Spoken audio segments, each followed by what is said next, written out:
Olá, meus queridos alunos. Nós estamos em mais uma aulinha de prática de leitura, aqui com a tia Leide, certo? E hoje nós vamos analisar o poema O Navio Negreiro de Castro Alves. Antes de tudo, a gente vai falar um pouco sobre o poema em si, não é? Sobre a maneira de escrever, né, do Castro Alves, certo? E por que ele tem essa temática. Então, O Navio Negreiro é uma obra do escritor baiano romântico, né? Romântico porque ele começou a escrever, não é, nesse período aí, a literatura dele surgiu justamente no período do romantismo, né? Que é um estilo de época, um estilo literário de época, certo? Que tem as suas características próprias. E esse autor, ele viveu entre os anos de 1847 e 1871. E o Navio Negreiro foi publicado em 1869, né? Há discordâncias, tem gente que fala que foi publicado em 1870, né? Então, fica aí, né? 1869 ou 1870. O Navio Negreiro é uma poesia de Castro Alves que integra um grande poema épico chamado Os Escravos, não é? Então, esse pedacinho aí, esse poema, a gente pensa que é um pedacinho descolado, né? Na verdade, não é. Né? Então, Os Escravos, na verdade, são 6 partes, não é? Cada parte vai narrando um determinado momento, certo? E aí o Navio Negreiro é justamente o momento em que fala, não é? Desse momento em que os escravos eles eram transportados, né? De um país para o outro, não é? De um local para o outro, no momento que eles eram escravizados. O poema relata a situação sofrida pelos africanos, vítimas do tráfico de escravos nas viagens de navio da África para o Brasil, né? Olha como eu falei, dividido em 6 partes, né? Esse poema é um grande poema, certo? Quais são as características dessa obra? O que a gente pode encontrar de específico, de característico dessa obra? A gente vai ter aí um sentimento de liberdade, não é? Muito forte aí, na verdade, porque Castro Alves, ele se indigna, ele fica indignado com essa situação. Como que pode um ser humano escravizar outro ser humano, não é? Nós vamos também observar um nacionalismo ufanista, não é? Um nacionalismo exagerado, não é? Intenso, na verdade, certo? Por isso que é ufanista, é um nacionalismo, um amor muito grande pela pátria. Ao mesmo tempo também que a gente vai encontrar nesse poema uma forte denúncia social e também uma busca de uma identidade nacional, porque, na verdade, a literatura até então, ela não tinha essa brasilidade, ela não tinha cara, ela não trazia as situações da região, né, do nosso país. Eram temas universais que se aplicavam tanto aqui como lá na Europa, não é? Ou seja, muitos dos autores brasileiros, eles sempre copiavam a maneira dos europeus fazerem, na verdade, literatura. Então, o Castro Alves, ele buscava essa identidade nacional para as suas obras literárias, certo?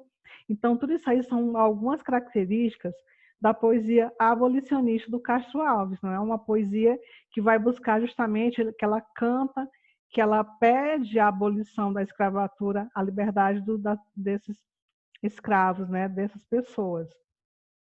O que a gente também vai encontrar nessa obra? Que além de descrever aspectos do navio de escravos, né, toda a situação que acontecia lá, descrever as pessoas que estavam envolvidas, tanto os traficantes, não é, quanto os próprios escravos. O Castro Alves, ele apresenta também a natureza que circula, né, que está circundando aquele navio ali, o mar, o céu, o luar. Nós vamos encontrar uma narrativa vibrante, com uma linguagem expressiva, realmente como se ele estivesse bem zangado, bem indignado, com muita raiva do que estava acontecendo. Como pode isso acontecer? Como pode um ser humano fazer isso com outro ser humano? Escravizar, maltratar, humilhar, torturar, certo? O autor vai aos poucos denunciando as precárias condições dos escravos. Então eles vinham, muitos morriam nessa viagem, não sobreviviam, certo? Pegavam muita doença no navio, morriam também de banzo, né, que era a tristeza. Então, dessa forma, ele vai tecendo diversas críticas a esse sistema tão desumano. Para compor essa obra dramática, porque na verdade, gente, é um poema é lotado de dramaticidade, não é? Quando você lê o poema Navio Negreiro, você observa, você pode notar toda a indignação, toda a raiva. Então, quando você for ler o poema O Navio Negreiro, você tem que falar com raiva, você tem que gritar, que esbravejar, certo? E você vai encontrar o que lá nesse poema, como em outros poemas também? Você vai encontrar as figuras de linguagem que nós já tratamos em aulas passadas, certo? Como a metáfora, a comparação, a personificação, anáforas, dentre outras, né? A gente vai encontrar, vocês viram que existem inúmeras figuras de linguagem, né? Ou seja, para a gente utilizar, que o autor, na verdade, utiliza para poder dar uma carga maior de expressividade, certo? E aí nós vamos ter o quê? O maravilhoso, lindo Castro Alves, não é? Poeta romântico, né? Do romantismo brasileiro. Foi um dos maiores representantes da poesia abolicionista e social, era um poeta bem engajado nas causas sociais. E também ele não tem só essa poesia abolicionista, ele também tem a poesia lírico-romântica, né? Lírico-amorosa, na verdade. E devido a essa poesia dele lírico-amorosa, ele era considerado, era conhecido, era chamado de poeta do amor, né? Mais na frente, né, lá para o segundo ano do ensino médio, vocês vão conhecer como que era essa poesia dele, certo? E aí agora nós vamos proceder à nossa correção da atividade, ok?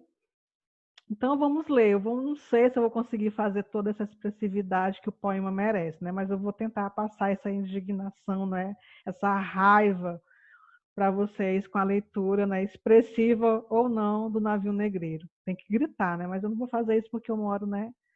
Aqui no meu AP, aí o povo pode brigar comigo. Mas vamos lá. Era um sonho dantesco, o tombadilho que das luzernas avermelha o brilho, em sangue a se banhar. Tinir de ferros, estalar do açoite, legiões de homens negros como a noite, horrendos a dançar. Negras mulheres suspendendo as tetas, magras crianças, cujas bocas pretas rega o sangue das mães. Outras, moças mais nuas, espantadas no turbilhão de espectros arrastadas em ânsia e mágoa vãs. Presa nos elos de uma só cadeia, a multidão faminta cambaleia e chora e dança ali. Um de raiva delira, outro enlouquece. Outro que de martírios embrutece, cantando, geme e ri. E após, fitando o céu que se desdobra tão puro sobre o mar, diz do fumo entre os densos nevoeiros: vibrai rijo chicote, marinheiros, fazei-os mais dançar. E ri-se a orquestra irônica estridente, e da roda fantástica a serpente faz doudas espirais. Qual num sonho dantesco as sombras voam, gritos, ais, maldições, preces ressoam, e ri-se Satanás. Senhor Deus dos desgraçados, dizei-me vós, Senhor Deus, se é loucura, se é verdade, tanto horror perante os céus. Né? Claro que eu não li como se deveria ler, né? Porque tem que ser com muita raiva, muita indignação, não é? Num volume bem mais alto, não é? Aos gritos, aos berros, porque esse tipo de poema, na verdade, pessoal, é para ser lido num púlpito. Ele lia esse poema, na verdade, em praça pública, não é? Para chamar justamente a atenção das pessoas, que as pessoas, não é?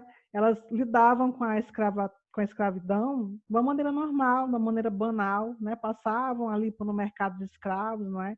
Então ele fazia isso justamente para ver se conseguia entrar no coração das pessoas, fazer com que elas realmente acordassem e percebessem o mal que era a escravidão, certo?